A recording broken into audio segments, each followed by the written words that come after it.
When you start living independently for the first time as an adult, you realize something. Moving around isn't as easy without your parents' car or a sibling to give you a lift. Suddenly, commuting becomes a central part of your daily routine, something you need to think about, plan around, and figure out on your own. It can at times get really frustrating and pricey as well. That's when you begin to really educate yourself. What transport options exist in your city? How reliable are they? What fits your budget, schedule, and lifestyle? Sometimes you have many options between the subway, a train, bus, or even a ferry. But other times, it's a struggle to learn how to get around. I remember when I went to Stanford University for a summer study program. It was the first time I had traveled alone, let alone to a place more than 13,000 kilometers from home, Palo Alto, California. I was equally very nervous and very excited, but what I didn't realize upon arriving is how difficult it would be for me to get around the Bay Area.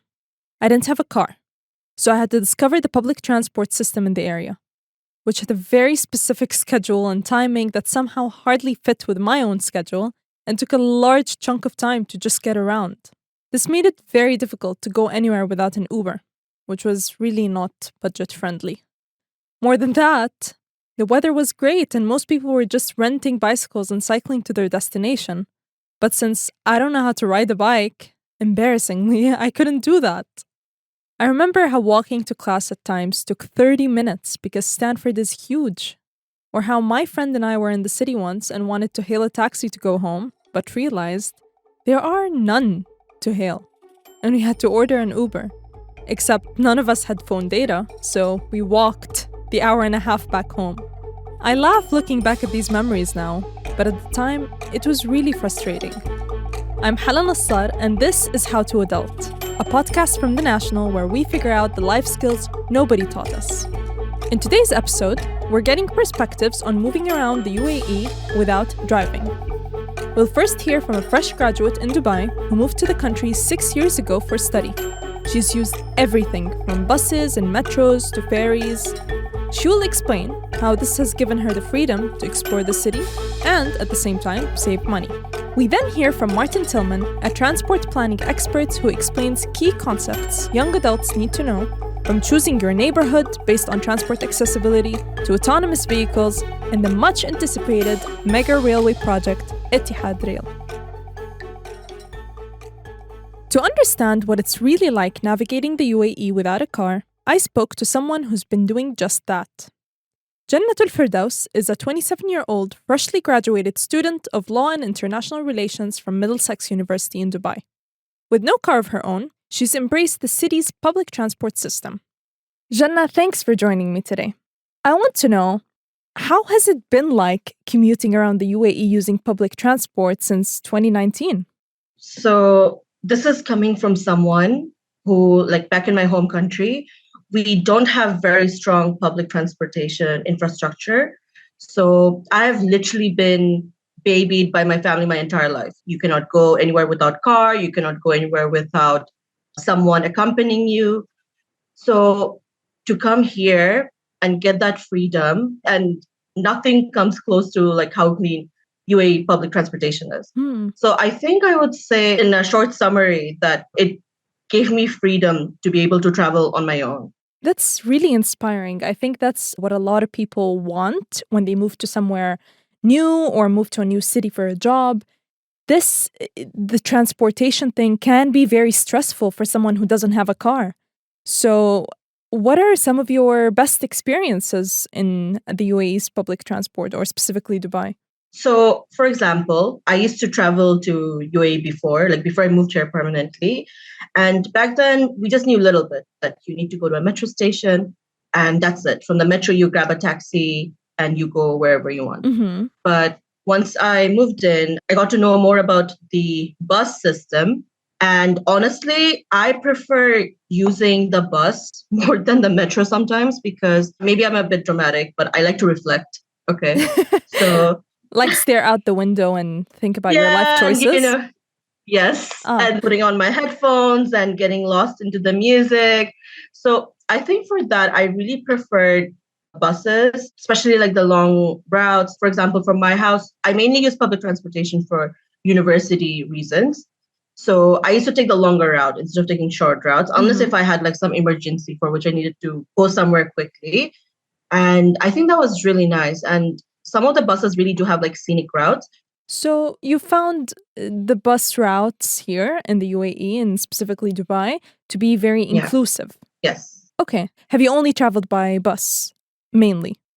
Not just by bus. Oh, now that you mention it, I forgot my another favorite form of transportation, which is the ferries, the boats. The Even those are boat. like, yeah, the Abra. So Where do you go I with those? think so. I live near the creek, and I literally sometimes just cross from this side of Dubai to that side of Dubai with the Abra. Sometimes just like I don't need a reason to go. It's just something that I do when I feel like it because it's such a unique experience. It's so convenient. It's so the fact that it's still 1 dirham is what's crazy to me, honestly. Oh wow, 1 dirham. It's just That's 1 dirham. really Yeah. affordable. It's really interesting that you bring this up because especially with what's developing in the UAE in terms of public transport, there's the Etihad Rail coming, there's air taxis, there's self-driving cars, self-driving taxis, all of these modern inventions while also keeping alive the history of boats and for 1 dirham, which is really, really affordable for people. That shows you the different, I guess, sites and the different types of public transport that you can use. So you've shared with us that you travel by ferry. You've shared with us that you take a specific bus to go to the scenic, beautiful places in the UAE, in Dubai. So what are some hacks that you can share with us for somebody that's maybe moving to the city for the first time or doesn't know how to use public transport and would like to know? I think the most important thing that you need, whether you've been in UAE your entire life or whether you are moving in right now, is downloading the RTA and Shail app. These two apps and Google Maps as well. Any navigation map. But if you want like the best, like most accurate information, go for the RTA apps because they are life changing. Like you get real time data right in your hands and you can literally prepare so well and every information is there, the route information, where does it go through, it gives you the most easiest way to, there are like for example the bus to Dubai Desert District, a lot of people don't know about it. They just grab a taxi or they find some very expensive ways to reach to D3. But this is something that the RTA app showed me that, okay, you can literally save time and money through this. Okay. So I would say that's the best hack to go around in UAE. And they also show you taxis as well, like taxi information. Also, they show you how much money they will cut from your Metro card. So you kind of also get to budget make a friendly. budget plan. Yeah. Awesome. Have you found that public transport gets you everywhere you need to go? So that is one tiny issue. Like most of the time, like almost 90% of the time, I do get to reach wherever I need to go. And that is, I guess, because like luckily most of the things that do happen is in central. I don't know if the term I should use is central Dubai, but it's like places that we know, like let's say Marina, JLT, if like everything that's near the metro zones, right? But then there's places like let's say Damak Hills 2 or even further like Dubai Land or something. And that's when it gets a bit tricky. So that's when you need to kind of like rely on taxis, which is fine if you like really need to get there. But let's say for someone like me who's a fresh graduate, I have to think that can I actually afford to go there and also come back? Well, you've been here for 6 years and been using the public transport system for 6 years. Have you decided to get a car or are you planning to get a car soon? Honestly, I think I don't want to get a car. Wow. Because, okay, maybe it's my own personal experience, but almost everywhere that I need to go, I can actually rely on Dubai public transportation. Not just like Dubai, like even if I need to go out of Dubai, there's still intercity buses that I can take. I've been to Abu Dhabi a few times and I always took public transportation. And even within Abu Dhabi, there's a public transportation system as well. If you buy unlimited passes, like maybe for a week, for a month, those things come like really handy as well. And like package options. Yeah. And also another interesting thing, I think maybe Like people who are moving in can consider, or even like who's like living here already, students get 50% discount on all public transportation, except for taxis, I think. Yeah. Other than that, you get 50% off. That's really useful. Thanks for sharing. Yeah. And that's what motivated me to keep using public transportation. I'm glad you've had such a positive experience with public transport here. I think the last thing I want to ask you is what are some exciting, maybe new public transport modes that you'd like to try? Because there are so many coming out all the time here in the UAE, and it must be pretty exciting for somebody who uses public transport regularly. I think Etihad Rail. And Yeah. I'll tell you why. Okay. First of all, obviously great, but you know, like how in UAE you make friends in the most random places and someone's always living on this side of the country and other side of the country. Hmm. My friends are literally scattered all over the Emirates, okay? So I need that railway to be able to meet my friends. Because if it's not, that's the whole point, right? Like everything that UAE is doing right now is to connect people, is to make things easier for businesses and all that. So I think Etihad Railway would be perfect for someone like me because again, also I love like long distance traveling and I feel like we'll get to see so much more of UAE through that. Like, yeah, air taxis are great. It will be great. The new blue route is going to be great. Every other mode of transportation that they're going to start is going to be amazing. But this is something that is going to go across the country. Yeah, absolutely. Thank you so much for joining me today, Jannah. I'm sure our listeners got some hacks from you. All right, thank you. As mentioned in the introduction of this episode, moving around in a country or city that you are not familiar with can be really challenging, especially if you don't drive or you're still learning what transportation options your city has to offer. Luckily, the UAE has been rapidly evolving in the transportation sector and integrating new and exciting modes of transport in every city. From flying taxis to automated driving vehicles and high-speed metros, the options are limitless, and more importantly, more inclusive and accessible. To understand all of this, I am joined now in our studio by Martin Tillman, who is a Middle East-based transport planning consultant and the founder of TMP Consult. He has been studying and working on the UAE's transport systems for the last 18 years. Martin, thanks for joining me. Thank you very much, Hala. Pleasure to be here. So, to begin with, I think the most important thing to ask here is if someone is moving here for the first time or moving to a different city within the UAE for a job or university, what's the number one thing that they need to know about the transportation system in the UAE? When you come to move to the UAE like I did 18 years ago, you have to first of all think about, well, where's my job? Where am I going to be working? Or where is my school? Or where is my university? Where are my kids going to go to school? You look at where your surrounding areas are, right? And then start to think about where is the best location for me to live. So as a transport planner, I always think about the location. And I think you hear a lot of real estate agents will say the same thing, location, location, location. And from my point of view, it's about the transport accessibility of that location. So for example, when I set up a business in Abu Dhabi back in 2010, I made sure that the office and my house were actually very close together so that I could walk, right? So that I didn't need to use a car. I didn't need to use public transport. I could be healthy. And if I wanted a nice scenic route, I could use my bike as well to get to and from work. So I think that's key. First thing, when you land in a new country, new city, look at where you're going to be. Where's your most regular trips going to be? And think about, well, where's the best place for me to be located in terms of walking, cycling, and all the other accessibility modes that you're going to use?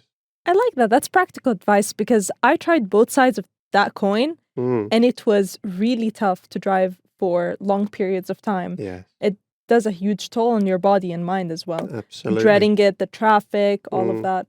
But regarding transportation accessibility, like you said, is the UAE a place that we can consider very accessible for different forms of transportation? Again, I mean, in my time, my 18 years here in the UAE, I'd say there's been an absolute step change in how transportation provision is now here and available. Now you look today across the UAE, what modes of options we have in terms of transport. It's great, right? The whole thing has been sort of uplifted. So now we have a full bus network, we have autonomous taxis even, we have the new automated rapid transit system in the center of Abu Dhabi. Dubai, we've got 2 metro lines, we've got a tram line, more metro lines coming. And best of all, we've got Etihad Rail on the horizon about to Yes. launch. I think this is a hot topic in this conversation today, actually, because this is something that a lot of UAE residents are excited for. It's going to decrease the time between cities. It's going to just upgrade our public transportation system within the country. Can you tell me a little bit about that? Well, Etihad Rail is going to be a game changer for most people, I think, within the UAE. The key metric that I look at is the time it takes to get between Abu Dhabi and Dubai. Just as you did today. Just as I did today. And that is going to be around 1 hour from station to station, which again is substantially better than having to sit in a car, try and get through all the traffic between the two cities, to be able to just get on the train, relax, read a book, you're on your phone, whatever it is, do some work on your computer. It just gives you that little mental break, right? It's a nice change from having to be switched on and watching out for all the other drivers that are going. So I think that for me is the most important. Also coming up is a high-speed version of Etihad Rail, which is also coming a few years later, which will bring that journey time down to 30 minutes. And I think that is going to be really popular. Different. Really different. Now, I think that's great. And you might ask, well, how do we make sure that that is a success? Because you've got to think where the station is in Abu Dhabi and where is the station in Dubai. Dubai, yeah. Is it accessible from that end? Absolutely right, because clearly the advantage of having a private car is it's outside your house or in your flat or wherever you are, it's right there. And it drops you off right at the door where you want to go. Now, with the train system, it doesn't do that. So how do we make sure as transportation professionals that it is as seamless and smooth as possible?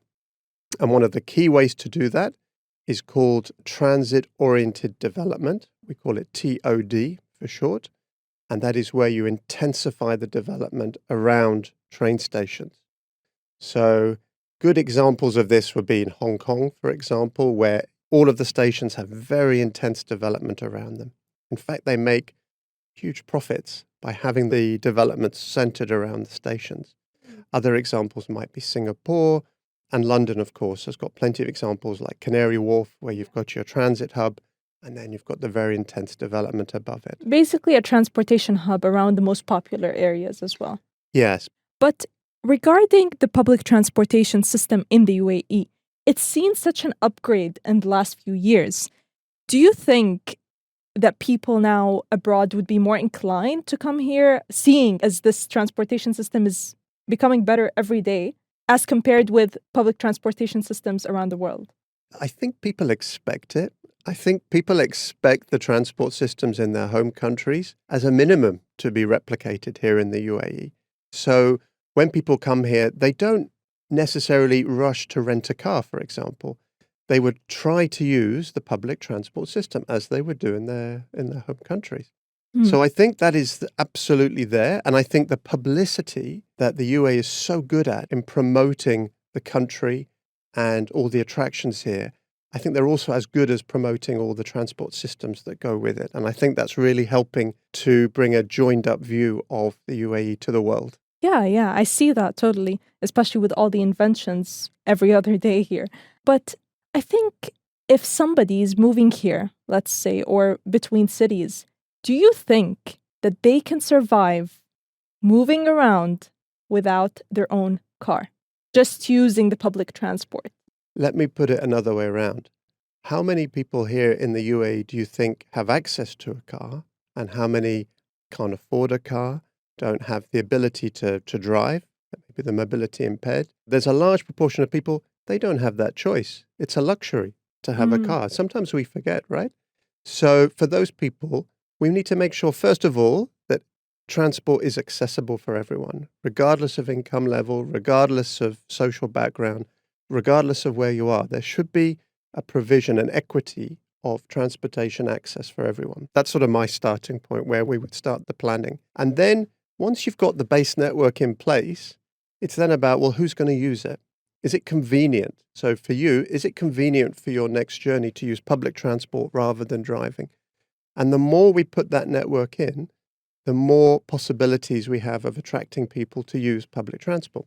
I remember when Dubai Metro was being talked about and people were telling me, I don't think it's going to be that popular because who's going to use a metro? We all like to drive our cars. Everything's great. And now you look at the Dubai Metro. The last time I was on it, it was crowded. It was Yes, really it always is. busy, right? I used to use it when I didn't drive, but if somebody is on a budget specifically and looking to move here or looking to work here, they can definitely move around without a car. Absolutely. If I can do it, and I did it back in 2008, 2010, I did not have a car. I actually made a point of using, in fact, I moved a little bit further out of Abu Dhabi city centre. And in that point, there was a bus route. And again, I used that bus every day to get to my office. And I used to make a point of telling people, I'd say, yes, I took the bus to work today and I'm taking it home again tonight. And if I can do it then, you can absolutely do it now. The transportation system has transformed in that time. So absolutely, it is possible. It is more cost effective. It is better for the environment. It's more sustainable. And also it's giving you time back to you so that you've got other chances to do other things. Yeah, that's true, especially with traffic in certain areas. Yeah. In that same vein, I've seen a rise in people renting cars here, and it's becoming more popular to not maybe own your car, but just rent one. Mm-hmm. Is that something that people rely on more here than other countries, you think? Or is it just becoming a trend? Or is it better? It's interesting, right? So I think the whole idea of car ownership and whether that will continue at the current levels is a really interesting topic. But my view is like you. I think that car ownership will start to reduce. Not just for the reasons you've mentioned, that car leasing is quite flexible and it gives you opportunities to sort of switch it on, switch it off. But I think with the rise of autonomous vehicles, and you've probably seen some of the trials that are happening around the world, there are trials happening here in the UAE as well, both in Dubai and Abu Dhabi. I feel that once that reaches a critical point in terms of acceptance and safety, that these cars will be able to just pick you up and take you to where you want to go. Car ownership becomes even less important in those examples. So why would you, right? When you can just, there may be a car waiting outside and you can just get in and it takes you exactly where you want to go. I think that's important. And the second point to that, there's also another alternative, which you didn't mention, which is these almost like pay by the minute car hire schemes, where the cars are left in parking spaces around the city. And you've obviously registered beforehand, but you can then just go and look on your app and it says, right, the nearest car to you is 5 minutes walk away. You go, you scan your phone at the car, doors open, in you go, and you can use that car for 10 minutes, an hour, all day if you want. And it will just charge you accordingly to how long you needed to use it for. And again, to me, that makes a lot of sense, right? And the more we can get, like I said at the beginning, as long as we get a multimodal, layered transportation system, we give people as many choices as possible, that's when we start to get success in transport and planning. And really, we become a truly livable city. Absolutely. But there are different modes of transport here that differentiate the UAE from other countries. Mm-hmm. Can you tell us some of the most interesting ones? Well, I mean, I mentioned one already, which is the automated rapid transit system. I was driving around Abu Dhabi last week and I saw it for the first time in action. And I was like, wow, I can actually see it in action. And it's just to be able to see new technology, new ways of moving people around to capture the imagination, I think is great. So there's one example for you that's actually running. Of course, in Masdar, we've had the personal rapid transit system, the little podcasts. You may have seen them running around underneath Masdar. These have been running since 2010, something like that. Again, new technology being trialed here. Masdar is also trialing what we call Group Rapid Transit System, GRT. They're trialing that at the moment. And there's also introduction of the autonomous taxis in Reem Island and Al Marai Islands. Yes. So it's amazing what's being done. I can also talk in terms of Dubai. You mentioned the air taxis, of course, but there are other modes that are also being looked at. Hyperloop, for example, you may have heard about the sort of hyperspeed train system in a tube. That was being looked at in Dubai as well, and also the potential to link Abu Dhabi and Dubai. So I think there's lots of new ideas. For me, the best ones are where we can achieve the maximum movement of people, where we can get the largest movement of people, and we can access the most areas by doing it. Because Abu Dhabi and Dubai, and of course the rest of the UAE, it ranges from very high density, where people live, to much lower density, nice big villas and gardens and the like. And it's much harder to serve public transport to those areas. That's true. So is there any other advice that you have for our listeners, for people that are thinking of exploring other modes of transport? Well, I'd say, first of all, make sure to consult the Transport Authority's web pages. They give a lot of information about all the different modes of transport available. For sure, talk to people like myself. I'm always open to people talking and asking me questions about transport systems. I've set up my own transport business deliberately to help with transportation planning. Awesome. Thank you so much for joining me today, Martin. This was a really fun conversation, and I'm sure our listeners are going to be exploring more modes of transport now that they've heard from you. Lovely. Well, thank you very much for having me, and I've enjoyed it immensely. It's been great. Thank you. Whether you're moving to the UAE for the first time or just trying to get around without a car, I've learned through this episode that planning your commute takes some thought. The key is knowing your options, especially in a place that has so many, and building a routine that works for you.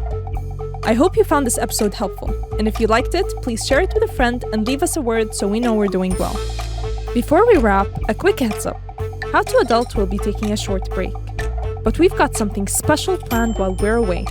Stay tuned for 2 upcoming highlight episodes where we'll revisit some of the most useful, relatable, and talked about moments from the series so far. Please remember to follow and subscribe to this channel and get in touch with us at thenationalnews.com on Instagram or at The National News on TikTok, where a video version of this series will be published. Leave us your comments or questions there so we can all learn how to adult together. I'm Hala Nasar, the host and producer of this series. This episode was audio engineered by Arthur Edison, and Dua Farid is our editor. See you in the next one.